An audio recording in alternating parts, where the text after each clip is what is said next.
Hello বন্ধুরা, good morning. তোমরা কেমন আছো? আশা করছি সকলেই অনেক ভালো আছো, আর আমরাও বেশ আছি। আজকে বৃহস্পতিবার, আর এখন ঘড়িতে সময় হচ্ছে 11টা। তো এখন থেকে আজকে ব্লগটা স্টার্ট করছি। বাইরের ওয়েদার খুবই শোচনীয়। এই দেখো, মানে যেন মনে হচ্ছে চারিদিক ভীষণভাবে কুয়াশা আচ্ছন্ন হয়ে রয়েছে। আর সকালের দিকে তো বেশ বৃষ্টি হয়েছে, মানে অনেকটাই বৃষ্টি হয়েছে। এখন অবশ্য বৃষ্টির পরিমাণটা আর নেই, মানে এখন আর বৃষ্টি হচ্ছে না। তো কিন্তু চারিদিকটা পুরো অন্ধকার ঘুটঘুটে হয়ে রয়েছে। আর এপাশে দেখো বিছানা গোছানো হয়ে গেছে, এই যে। কিন্তু কিছু জামা কাপড় রয়েছে, জামা কাপড়গুলো একটু ভাঁজ করে নেবো। আর গতকাল রাত্রে বেশ গরম ছিল, কী যে হচ্ছে ওয়েদারের অবস্থা কি জানি। এদিকে বাইরে বৃষ্টিও চলছে, আর দেখছি ঘরের ভিতর খুব গরমও লাগছে। তো তার জন্য কম্বল একদম দূরে সরিয়ে রেখে জাস্ট ওই বেডশিটগুলো গায়ে দিয়ে শুয়েছিলাম, এতটাই রাত্রের দিকে গরম হচ্ছিল। তো যাই হোক, চলো বন্ধুরা, এখন থেকে কাজকর্ম শুরু করছি। আর রান্নাবান্নার আজকে সেরকম বিশেষ কিছু চাপ নেই, হালকা রান্না করব। তো চলো দেখতে থাকো, সঙ্গে থাকো। এখন চলে এলাম, আগে বিছানার চাদরটা গুছিয়ে নেব। মানে এটা হচ্ছে গতকাল রাত্রে গায়ে দিয়ে শুতে হয়েছিল। আর সত্যি কথা বলতে কি বলো তো, কীরকম একটা ওয়েদার হয়ে গেছে, না ঠান্ডা না গরম। মানে কি বলবো, একটু একটু ঠান্ডা ঠান্ডাও লাগছে। আবার রাত্রে যে কম্বল গায়ে দিয়ে শোবো সেটাও শোয়া যাচ্ছে না। অল্প একটুখানি গায়ে দেওয়ার পরেই যেন মনে হচ্ছে একটা কি গরম ভাব। তো না কম্বল গায়ে দেওয়া যাচ্ছে না কিছু, তার জন্য এই পাতলা চাদরটা রাত্রে কাল গায়ে দেওয়া হয়েছিল। মানে এটা আমি দিয়েছিলাম। আর সোমনাথ অবশ্য একটা পাতলা সিঙ্গেল কম্বল আছে, তো আবার ওটা গায়ে দিয়েছিল। আর ছেলে তো কোনো ঠিক নেই, অর্ধেক সময় গায়ে দেয় আবার অর্ধেক সময় গায়ে দেয় না, কম্বলের ওপরেই উঠে শুয়ে থাকে। তো যাই হোক, আর এবার এখানে দেখো জামা কাপড়গুলো কেচেছিলাম, তো সেগুলো শুকিয়ে গেছে। এবার এইগুলোকে সব একটা একটা করে পাট করতে হবে। আর এর মধ্যে থেকে আমি আমার নাইটিটা খুঁজে নিচ্ছি, যে আমার নাইটিগুলো পাট করে আগে একটা অন্য জায়গায় রেখে দেবো। তারপর ছেলের জামা কাপড় বেশি রয়েছে, তো সেইগুলো আবার তারপর পাট করব তার জন্য। আর কি হয় বলো তো, নাইটিগুলো না যখন কাচা হয় তখন একসাথে অনেকগুলো নাইটি জড়ো হয়ে যায়, মেশিনে দেয়া হয়।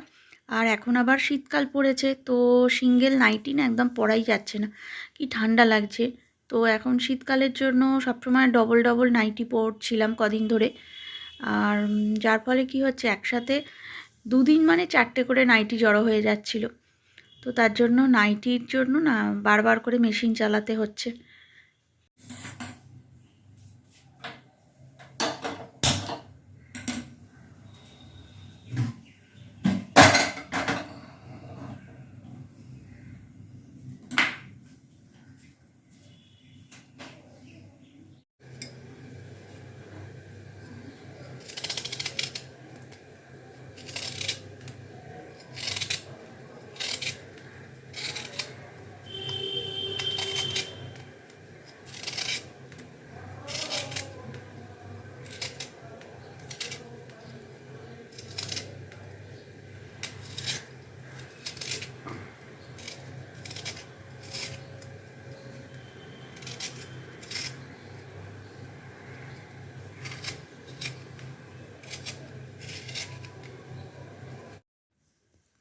ভাত বসিয়ে দিলাম, আর আলুটা খোসা ছাড়িয়ে নিলাম।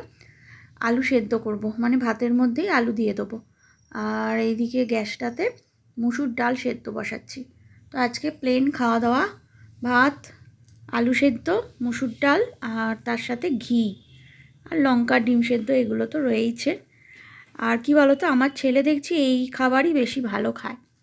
তরকারি জাতীয় কিছু করলে না ও একদমই খেতে চায় না, সেই তরকারি থেকে আলুটা জাস্ট তুলে নেয়, নিয়ে খায়। আর আমাদেরও যেন মনে হচ্ছে কি বলতো, এই কদিন ধরে বারবার খেয়ে খেয়ে না যেন দুপুরের দিকটাতে মনে হচ্ছে একদম বেশ গরম ভাত হবে, ধোঁয়া ওঠা, আর তার সাথে অল্প একটু ঘি ছড়িয়ে আলু ভাতে দিয়ে। সত্যি খেতেও ভালো লাগে, আর দেখি পুরো প্লেট পরিষ্কার হয়ে যায়, খাবার যে থালা সেটা একদম পুরো পরিষ্কার করে ছেলেও খেয়ে নেয়।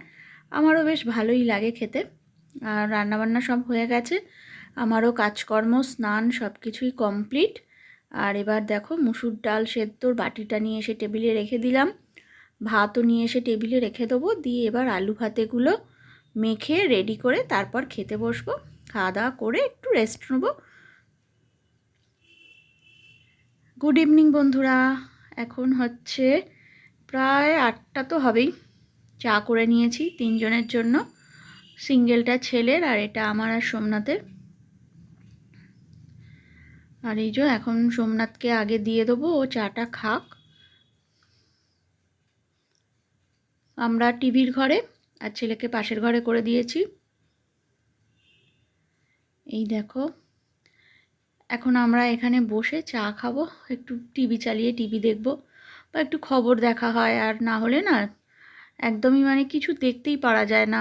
ছেলে এই ঘরটায় থাকলে, টিভির ঘরটায় থাকলে তখন টিভিটা চালানো যায় না, এই একটা অসুবিধা হয়। দেখা যাক, টিভিটা ভাবছি ডাইনিংয়ে না বের করে দেবো, মানে টিভির সেটিংটা পুরো ডাইনিংয়ে করে দেবো। আর ছেলে ঘরে, ছেলেকেও চা দিয়ে দিলাম, ও খাক। আর এখন হচ্ছে প্রায় 9:30 10টা তো হবেই। বেগুন ভাজা করছি আর মেনলি পরোটা করব।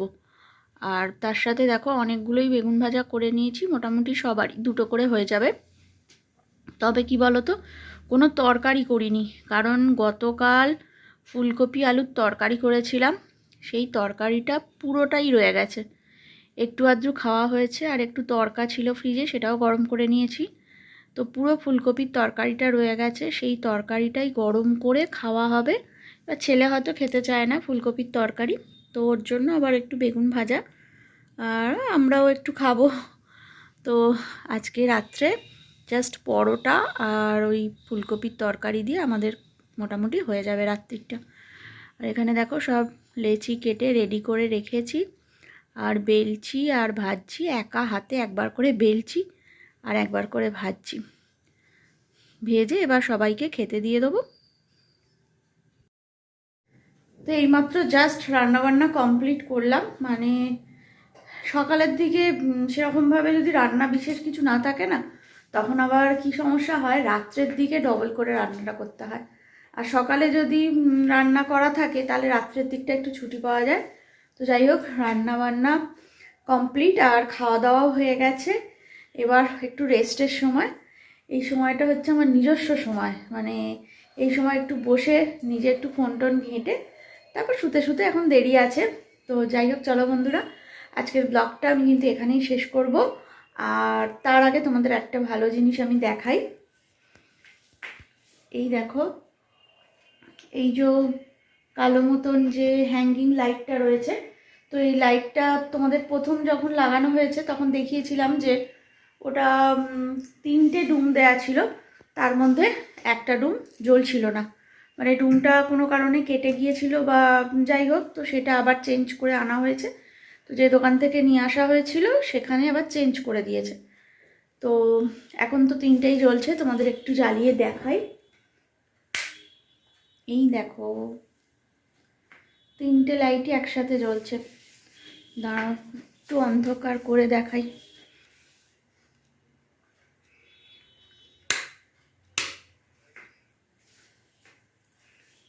এই দেখো, লাল, সবুজ আর হলুদ 3টে কালার।